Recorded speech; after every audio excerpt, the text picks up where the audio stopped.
ओम गणेशाय नमः। प्यारे भक्तों, आज मार्गशीर्ष मास के शुक्ला पक्ष का बुधवार का दिन है और आज मैं आप सभी को सुनाने जा रही हूँ बुधवार गणेश जी की व्रत कथा। बुधवार के दिन गणेश जी का पूजन करने का विधान है।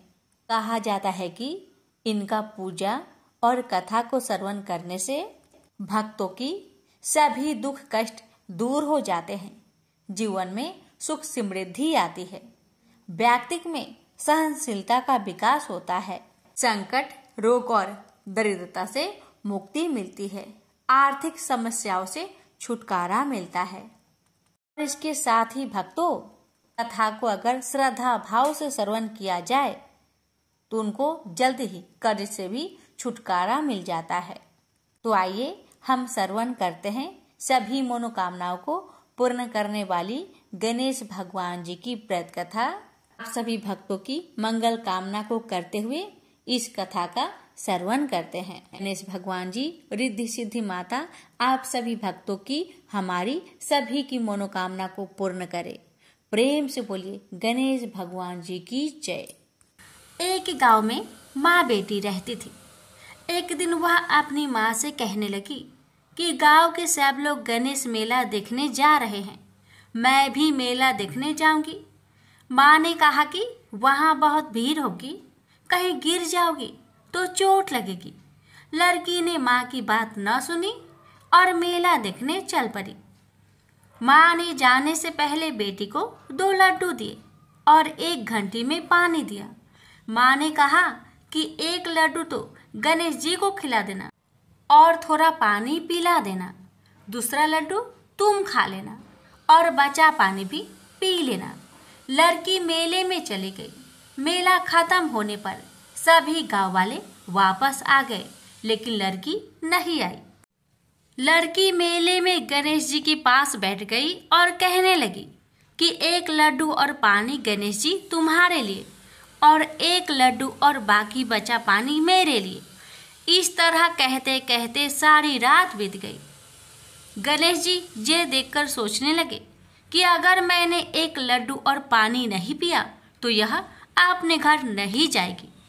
यह सोचकर गणेश जी एक लड़के के भेष में आए और उससे 1 लड्डू लेकर खा लिया और साथ ही थोड़ा पानी भी पी लिया।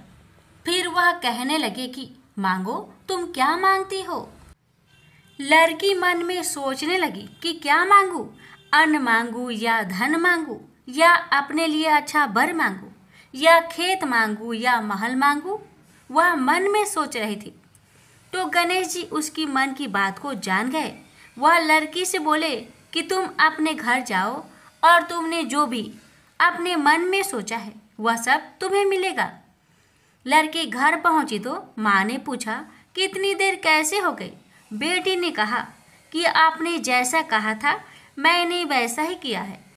और देखते ही देखते जो भी लड़की ने सोचा था वह सब कुछ हो गया। प्रेम से बोलिए गणेश भगवान की जय।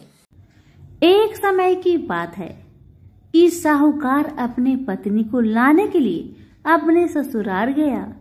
कुछ दिन रहने के बाद उसने अपनी पत्नी के साथ अपने घर आने की सोची। दुर्भाग्य से उस दिन बुधवार का दिन था। लड़की के परिवार वालों ने कहा कि आज बुधवार का दिन है, जो कि किसी कार्य हेतु शुभ नहीं माना जाता है, इसलिए आज तुम मत जाओ।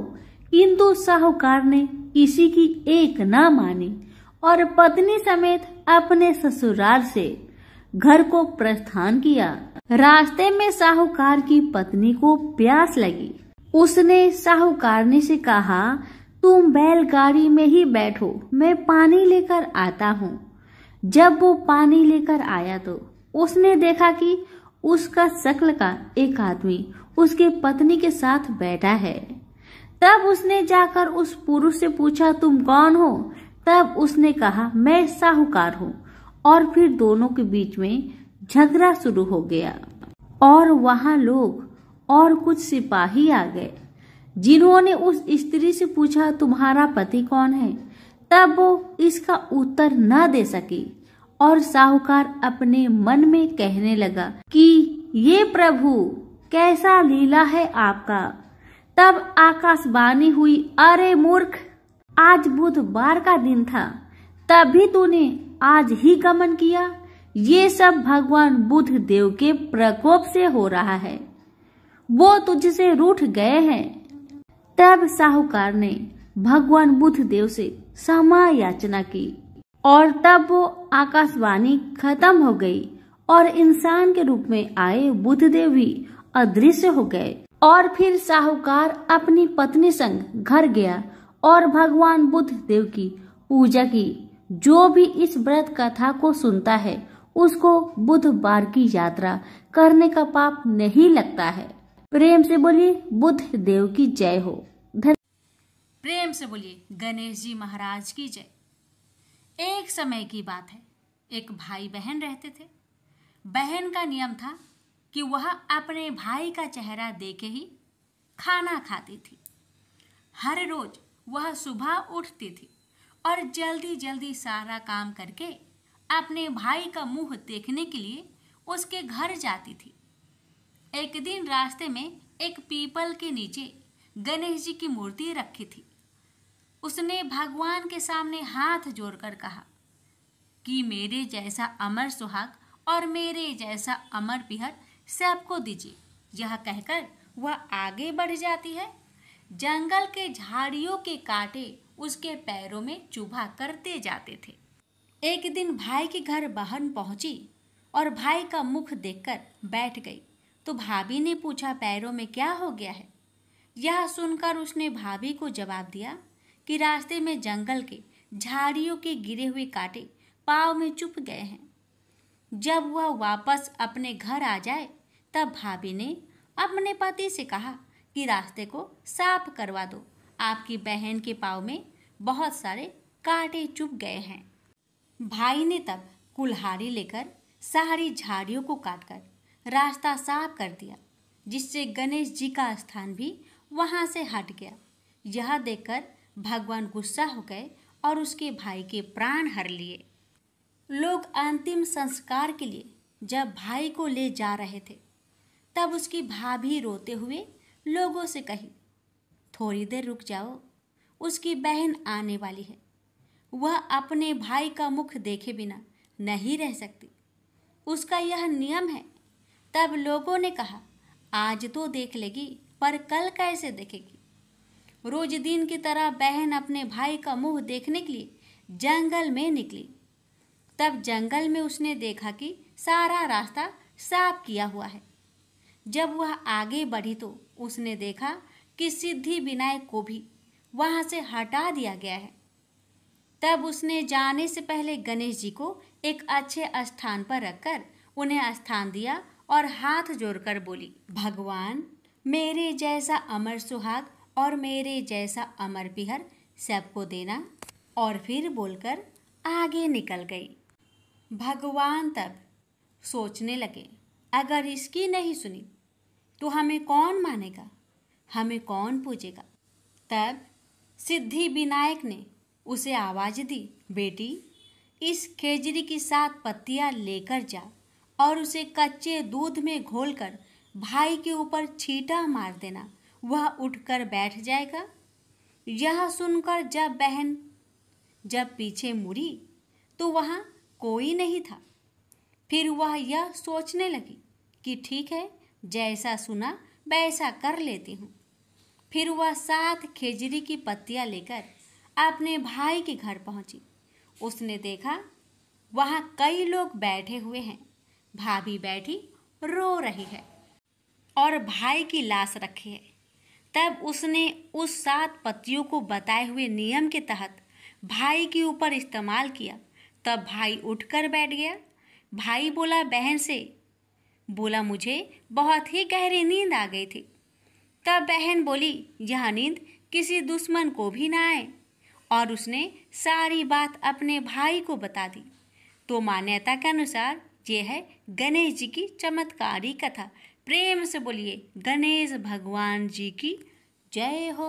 पौराणिक कथा के अनुसार एक समय की बात है कि भगवान विष्णु का विवाह माता लक्ष्मी जी के साथ निश्चित हुआ। विवाह की सभी तैयारी होने लगी। सभी देवी देवताओं को निमंत्रण भेजे गए, लेकिन भूलवश गणेश जी को निमंत्रण देना रह गया था। इधर भगवान विष्णु की बारात जाने का समय आ चुका था। सभी देवता अपनी पत्नियों के साथ विवाह समारोह में शामिल होने को आए, परंतु सभी देवी देवताओं ने देखा कि गणेश जी कहीं दिखाई नहीं दे रहे हैं। तब उन सभी ने आपस में चर्चा की, क्या गणेश जी को नहीं न्योता दिया गया या गणेश जी ही नहीं आए हैं। सभी को इस बात पर बहुत आश्चर्य हुआ। इस बात पर उन सभी ने विष्णु भगवान से ही इसका कारण पूछा। विष्णु भगवान से पूछने पर उन्होंने कहा कि हमने गणेश जी के पिता भोलेनाथ, महादेव और माता पार्वती को न्योता भेजा था। यदि गणेश जी अपने पिता के साथ आना चाहते तो आ जाते। अलग से उन्हें न्योता देने की कोई आवश्यकता भी नहीं थी। दूसरी बात यह है, उनको खाने में 1.25 मन मूंग, 1.25 मन चावल, 1.25 मन घी और 1.25 मन लड्डू का भोजन चाहिए। यदि गणेश जी नहीं आएंगे तो कोई बात नहीं, दूसरे के घर जाकर इतना सारा खाना पीना अच्छा भी नहीं लगता। इतना वार्ता कर ही रहे थे कि किसी एक ने सुझाव दिया, यदि गणेश जी आते तो उनको द्वारपाल बनाकर बैठा सकते थे कि आप घर की याद रखना। आप तो चूहे पर बैठकर धीरे धीरे चलोगे तो बारात में बहुत पीछे रह जाओगे। यह सुझाव सबको पसंद आ गया, तो फिर विष्णु भगवान ने भी अपनी सहमति दे दी। तब गणेश जी को निमंत्रण देकर आमंत्रित किया और उनको समझा बुझाकर घर की रखवाली करने को बैठा दिया गया। बारात चल दी। तब नारद जी ने देखा कि गणेश जी तो दरवाजे पर ही बैठे हुए हैं, तो वे गणेश जी के पास गए और रुकने का कारण पूछा। गणेश जी कहने लगे कि विष्णु भगवान ने मेरा बहुत अपमान किया है। नारद जी ने कहा कि आप अपनी मूषक सेना आगे भेज दो तो वह रास्ता खोद देगी, जिससे उनके वाहन धरती में धंस जाएंगे। तब आपको सम्मान पूर्वक बुलाना पड़ेगा। अब तो गणेश जी ने अपनी मूषक सेना को आदेश दिया, जाओ, और सेना ने जमीन पोली कर दी। जब बारात वहां से निकली तो रथों के पहिए धरती में धंसने लगी। लाख कोशिश की परंतु पहिए नहीं निकले। सभी ने अपने अपने उपाय किए, परंतु पहिए तो नहीं निकले, बल्कि जगह जगह से टूटने लगे। किसी को समझ में नहीं आ रहा था कि अब क्या किया जाए। तब तो नारद जी ने आकर कहा, आप लोगों ने गणेश जी का अपमान किया, जिस कारण यह विघ्न आ रहे हैं। यदि उन्हें मनाकर लाया जाए तो आपका कार्य सिद्ध हो सकता है और यह संकट टल सकता है। शंकर भगवान ने अपने दूत नंदी को भेजा और वे गणेश जी को लेकर आए। गणेश जी का आदर सम्मान के साथ पूजन किया गया। फिर रथ के पहिए निकलने लगे और यह संकट टल गया। अब रथ के पहिए निकल तो गए, परंतु वे टूट फूट गए थे, तो उन्हें सुधारे कौन। पास के खेत में एक खाती काम कर रहा था। उसे बुलाया गया। खाती अपना कार्य करने से पहले श्री गणेशाय नमः कहकर गणेश जी की वंदना मन ही मन करने लगा। देखते ही देखते खाती ने सभी पहियों को ठीक कर दिया। तब खाती कहने लगा कि हे देवताओं, आपने सर्वप्रथम गणेश जी को नहीं मनाया होगा और न ही उनकी पूजन की होगी, इसलिए तो आपके साथ यह संकट आया है। मैं तो मूर्ख अज्ञानी हूँ, फिर भी पहले गणेश जी को पूजते हैं, उनका ध्यान करते हैं। आप लोग तो देवगण हैं, फिर भी आप गणेश जी को कैसे भूल गए। अब आप लोग भगवान श्री गणेश जी की जय बोलकर जाए तो आपके सब काम बन जाएंगे और कोई संकट भी नहीं आएगा। ऐसा कहते हुए बारात वहां से चल दी और विष्णु भगवान का लक्ष्मी जी के साथ विवाह संपन्न करा के सभी सकुशल घर लौट आए।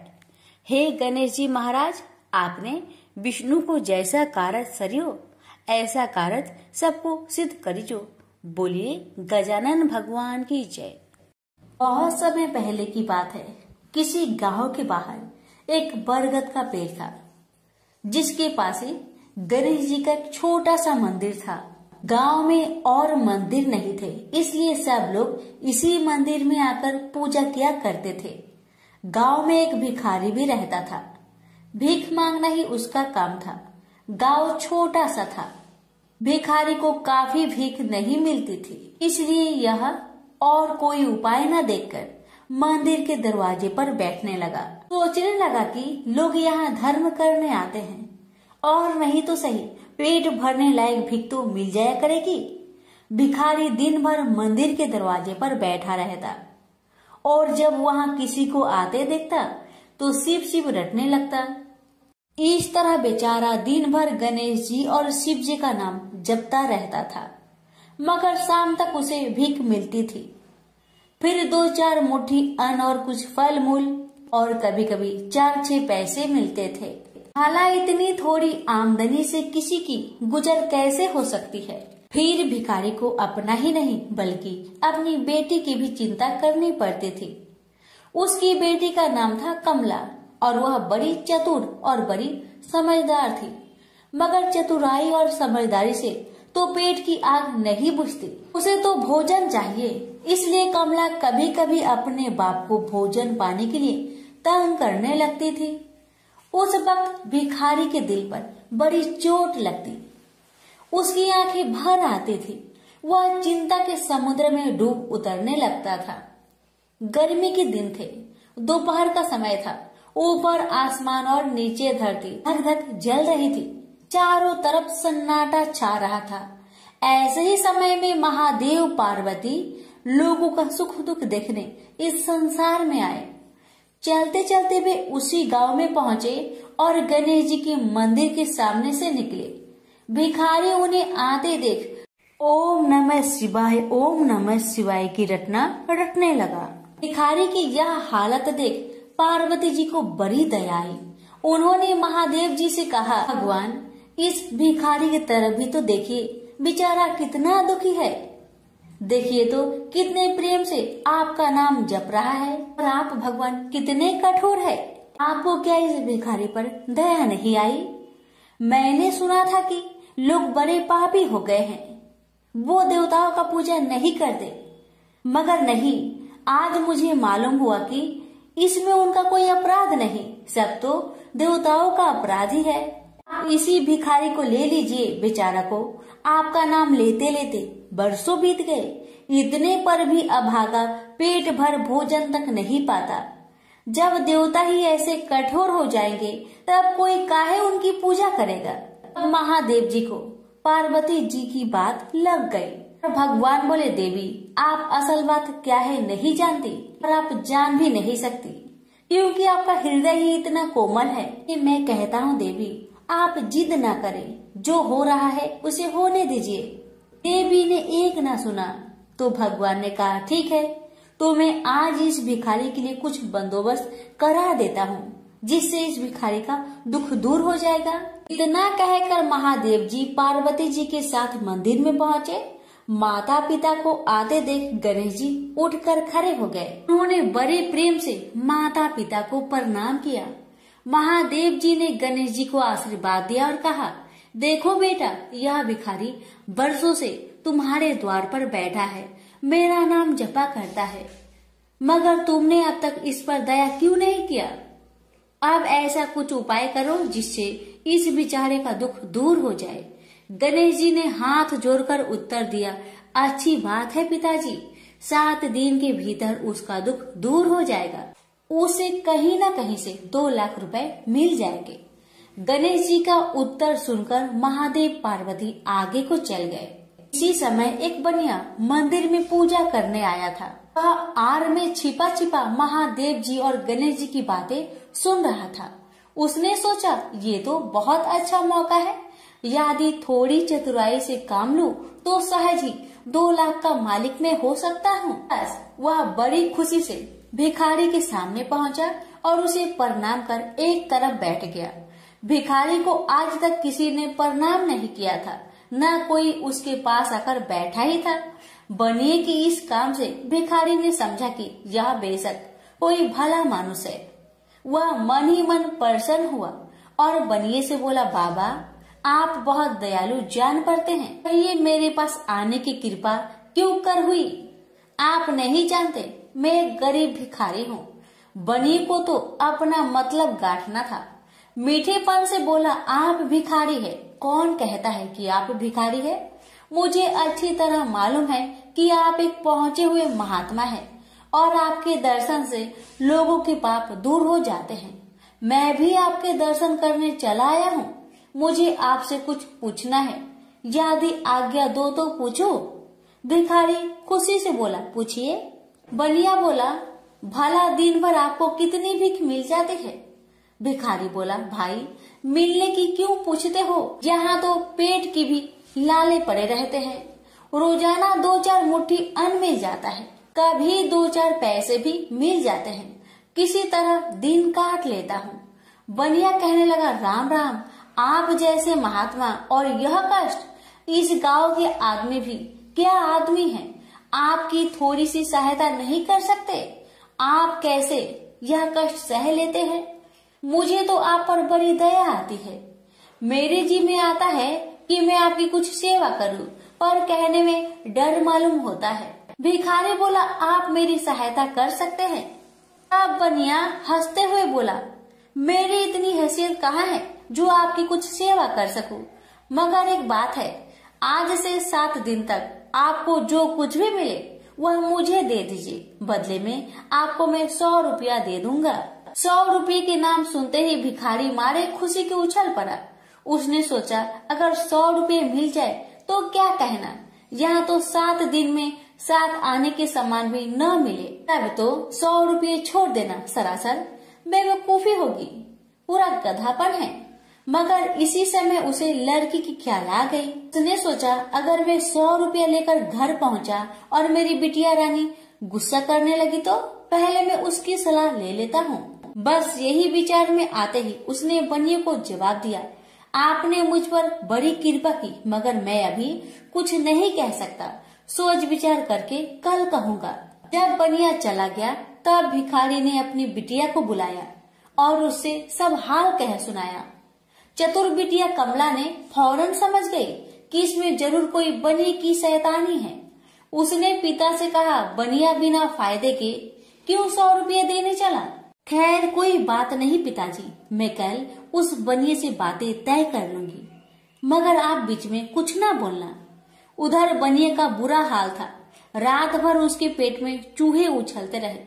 बड़ी मुश्किल से सवेरा हुआ, बनिए की जान में जान आई। वह हाथ मुंह धोते ही भिखारी के पास आ पहुंचा और छूटते ही बोला, क्या विचार किया आपने? कमला भी बनिए से निपटने को तैयार बैठी थी।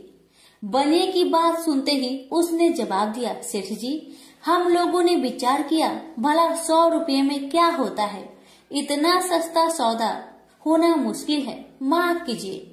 कमला का उत्तर सुनते ही बनिए पर मानो बिजली गिर पड़ी और लाख रुपए के लालच छोड़ना भी कठिन था।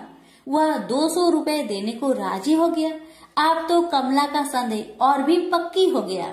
वह समझ गई कि बनिया जरूर किसी भारी लाभ के लिए ही इतने रुपए देना चाहता है। उसने जवाब दिया, सेठ जी, इतना सस्ता सौदा और कहीं होता होगा? 100 दो, 100 या 1000 दो। 1000 में तो होता ही क्या है? जो चीज आप कौड़ियों में मोल खरीदना चाहते हैं वह लाख रुपए में भी सस्ती है। यह सुनकर बनिया बहुत घबराया, परंतु उसने अपनी कोशिश जारी रखी। मारे लोभ के वह अंधा हो रहा था। उसको लोभ का भूत सवार हो गया था।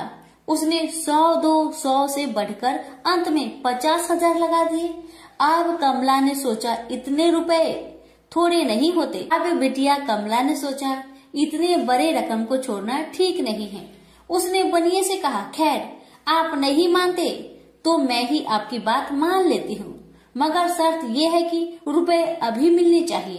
ये शर्तें मंजूर करने में बनिए को क्या उजर थी।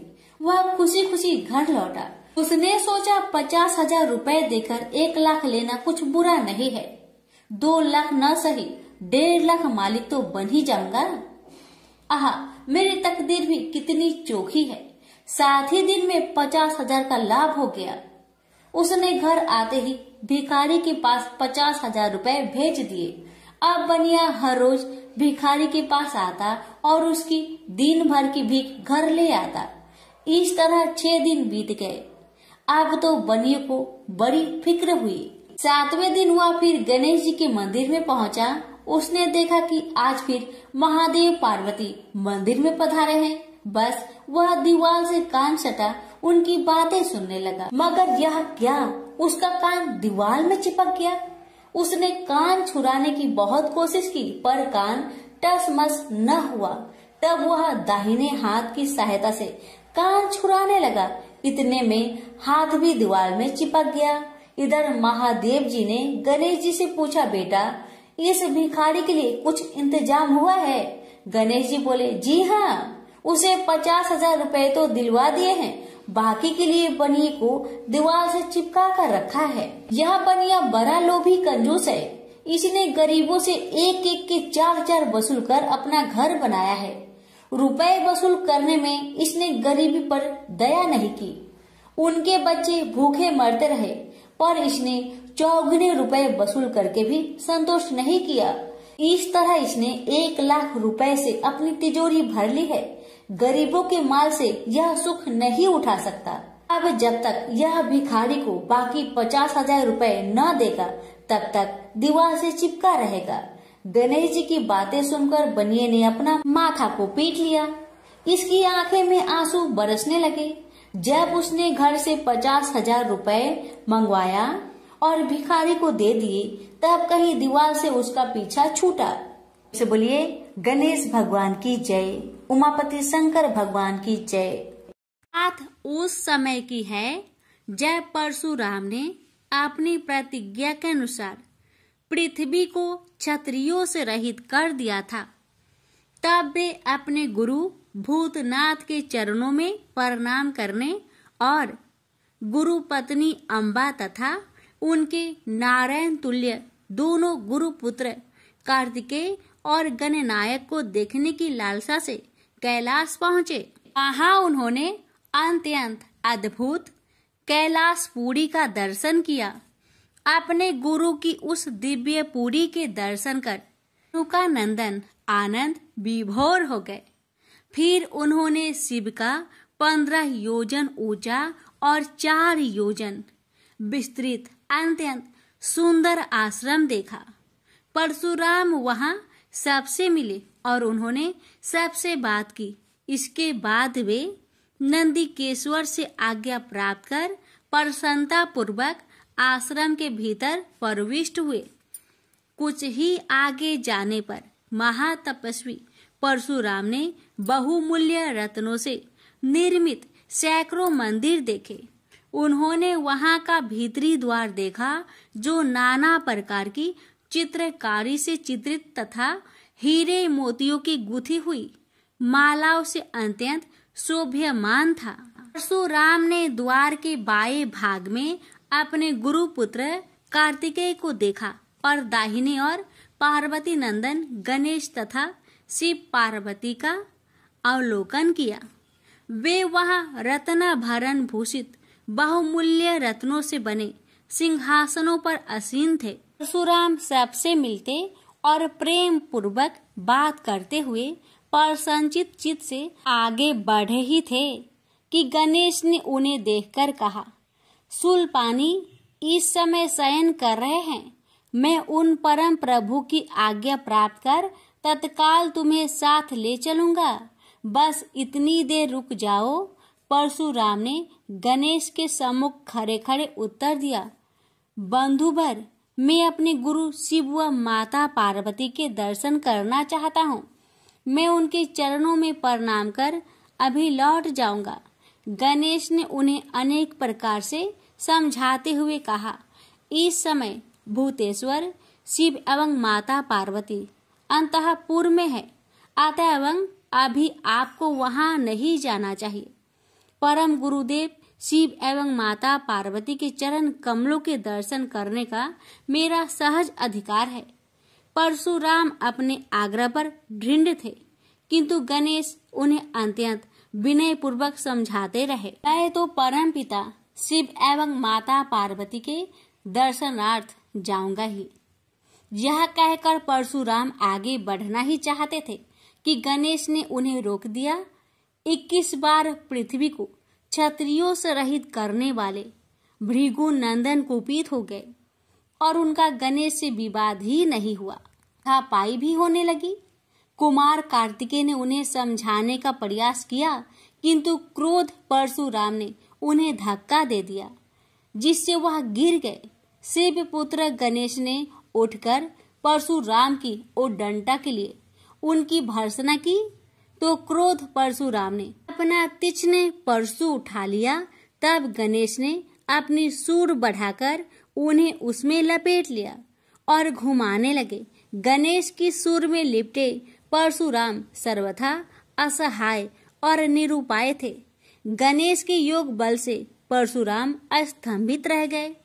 गणेश ने परशुराम को सप्तद्वीप, सप्त पर्वत, सप्त सागर, भूलोक, स्वर्गलोक, जनलोक, ध्रुवलोक, गौरीलोक और शंभुलोक में घुमाते हुए समुद्र में फेंक दिया। परशुराम समुद्र में तैरने लगे तो निरामयी गणनाथ ने उन्हें पुनः अपनी सूंड में उठा लिया और घुमाते हुए बैकुंठ धाम दिखाकर गोलोक धाम का दर्शन करा दिया। वहां परशुराम ने मंद मंद मुस्कुराते हुए बंसी विभूषित नव निरत श्री कृष्ण के साथ रासवेड़ी राधा का दर्शन किया, तो वे बार बार उनके मंगलमयी चरण कमलों में प्रणाम करने लगे। कुछ देर बाद परशुराम सचेत होकर पृथ्वी पर गिर पड़े। समय उनका प्रतिवादी मुख स्तंभ गणेश जी द्वारा किया हुआ स्तंभन भी दूर हो गया। अब उन्होंने अपने अभीष्ट देवता श्री कृष्ण के जगत गुरु शिव द्वारा प्रदत्त परम दुर्लभ स्रोत एवं कवच का स्मरण किया और संपूर्ण शक्ति से सूर्य की प्रभा के तुल्य तीक्ष्णतम अपने परशु से गौरी नंदन पर प्रहार कर दिया। गणेश ने अपने परम पूज्य पिता के अमोघ अस्त्र का सम्मान करने के लिए उसे अपने बाएं दांत से पकड़ लिया।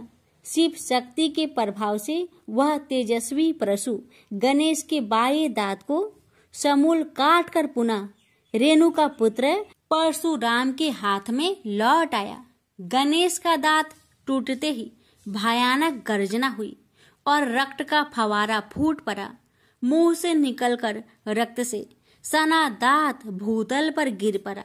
उस समय धरित्री कांप उठी। यह दृश्य कार्तिकेय, क्षेत्रपाल आदि पार्षद तथा शून्य में देवगण अत्यंत भयभीत होकर हाय हाय करने लगे। कैलाशवासी डर से मूर्छित हो गए। निंद्रापति सुधत्मा शिव की निंद्रा भंग हुई। बेटा यह क्या हुआ? दौड़ी हुई पार्वती आई तो उन्होंने अपने पुत्र गणेश के टूटे दांत तथा रक्त से सने हुए मुंह को देखा और देखा कि उनके हृदय खंड गणेश क्रोध शून्य परम शांत लज्जा से सिर झुकाए खड़े हैं। अत्यंत व्याकुल होकर उन्होंने स्कंद से पूछा, क्या बात है? यह कैसे हुआ? स्कंद द्वारा संपूर्ण वृत्तांत सुनकर पार्वती अत्यंत क्रोध हुई और अपने प्रिय पुत्र गणेश जी को सीने से लगाकर रोती हुई शिव से बोली, मेरे पुत्र गणेश और आपके शिष्य परशुराम में किसका दोष है? आप ही निर्णय करें। फिर माता पार्वती ने अपने सम्मुख परशुराम को शिव के प्रमोदक द्वारा चरण कमलों की निर्भयता पूर्वक सेवा करते हुए देखकर कहा, हे महाभाग राम, तुम योगियों के गुरु देवाधिदेव महादेव के शिष्य हो। तुम शुद्ध मन वाले हो। तुम्हारी अशुद्धता का कारण मेरी समझ में नहीं आ रहा। तुमने करुणामय गुरु से अमोघ परशु प्राप्त कर पहले तो उसकी क्षत्रिय जाति पर परीक्षा की और अब गुरु पुत्र पर परीक्षा की है। श्रुति गुरु दक्षिणा देने का निर्देश करती है और तुमने अत्यंत निर्दयता पूर्वक गुरुपुत्र का समूल एक दांत ही नष्ट कर दिया। अब इसका सिर भी काट डालो। चरमता कामोघ परशु प्राप्त कर ले तो क्षुद्र श्रृंगाल भी वनराज को मार सकता है। इतना कहकर क्रोध से भगवती पार्वती परशुराम को मारने के लिए प्रस्तुत हो गई। भय बस परशुराम ने मन ही मन करुणा सागर गुरु को प्रणाम कर अपने इष्ट देव गोलोकनाथ श्री कृष्ण का स्मरण किया। तभी पार्वती ने अपने सम्मुख एक बौने ब्राह्मण बालक को देखा। उस पर तेजस्वी ब्राह्मण बालक को देखकर आतुरता से भगवान शंकर ने भक्ति पूर्वक मस्तक झुकाकर प्रणाम किया। उसके बाद माता पार्वती ने भी उसे प्रणाम किया। परम तेजस्वी ब्राह्मण बालक ने शिव एवं पार्वती को शुभ आशीर्वाद प्रदान किया। यह दृश्य देखकर कैलाशवासी बालक बालिकाएं भयभीत एवं चकित हो गए। फिर भगवान शंकर ने उनका पूजन किया। वे वामन भगवान रत्न सिंहासन पर विराजमान थे। उनका उत्कृष्ट तेज सर्वत्र फैल रहा था।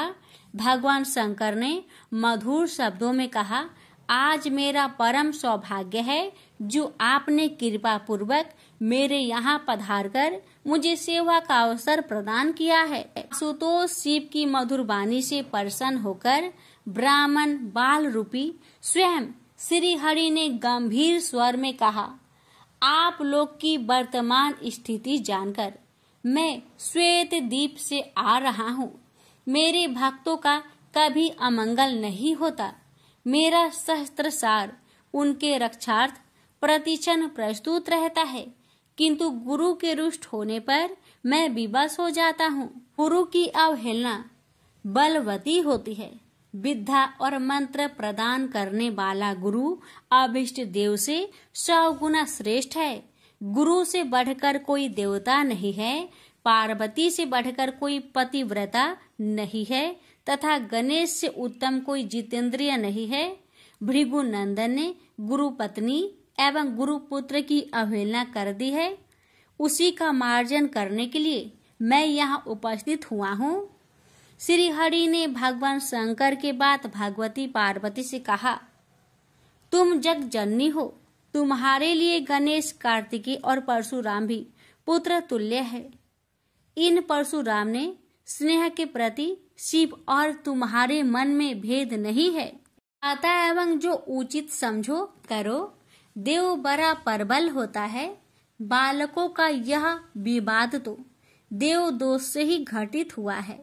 तुम्हारे इस प्रिय पुत्र का एक दंत नाम वेदों में प्रसिद्ध है। फिर श्री हरि ने परशुराम से कहा, राम, तुमने क्रोधवश शिवा पुत्र गणेश का दांत तोड़कर अनुचित किया है। इस कारण तुम निश्चय ही अपराधी हो। ये सर्वशक्ति स्वरूपा पार्वती प्रकृति से परे और निर्गुण है। श्री कृष्ण भी इन्हीं की शक्ति से शक्तिशाली हुए हैं। ये समस्त देवताओं की जननी है। तुम इनकी स्तुति कर इन्हें संतुष्ट करो। इतना कहकर श्री हरि बैकुंठ के लिए प्रस्थान कर गए। परशुराम ने भी स्नान कर शुद्ध वस्त्र धारण कर लिए। वह हाथ जोड़कर गुरुदेव के चरणों में प्रणाम कर सिर झुकाए जगजननी गौरी का स्तवन करने लगे। भक्तवर परशुराम के संपूर्ण अंग पुलकित थे और उनके नेत्र से अश्रु प्रवाहित हो रहे थे। इस प्रकार करुण प्रार्थना करते हुए अंत में परशुराम ने कहा, जगजननी रक्षा करो, रक्षा करो, मेरे अपराध को क्षमा कर दो। भला कहीं बच्चे के अपराध करने से माता कुपित होती है। यह कहकर परशुराम ने माता पार्वती की चरणों में प्रणाम कर अत्यंत दुखी होकर रोने लगे। परशुराम की करुण प्रार्थना से करुणामयी पार्वती का हृदय द्रवित हो गया। उन्होंने प्रीति पूर्वक परशुराम को अभय दान देते हुए कहा, बेटा अब शांत हो जाओ। आशुतोष के अनुग्रह से तुम्हारी सर्वत्र विजय हो। सर्वतरात्मा श्री हरि तुम पर सदा प्रसन्न रहे। गुरुदेव शिव में तुम्हारी भक्ति सुदृढ़ रहे। तुम अमर हो जाओ। इसी प्रकार दयामयी पार्वती ने परशुराम को आशीर्वाद दिया और वे अपने अंतपुर में चली गई। उस समय वहां श्री भगवान के मंगल नाम का उच्च घोष होने लगा। फिर परशुराम ने एक दंत गणेश का स्तवन किया और गंधे, पुष्प, धूप, दीप एवं तुलसी रहित नैवेद्य आदि से लंबोदर की विधि पूर्वक पूजा की। परशुराम ने भक्ति भाव से भाई गणेश को संतुष्ट कर माता पार्वती एवं कृपा सिंधु त्रिलोचन के चरणों में प्रणाम किया। फिर उन्होंने गुरु की आज्ञा प्राप्त कर प्रसन्नता पूर्वक वहां से प्रस्थान किए। प्रेम से बोलिए गौरी पुत्र गणेश भगवान की जय। हर हर महादेव। माता पार्वती की जय।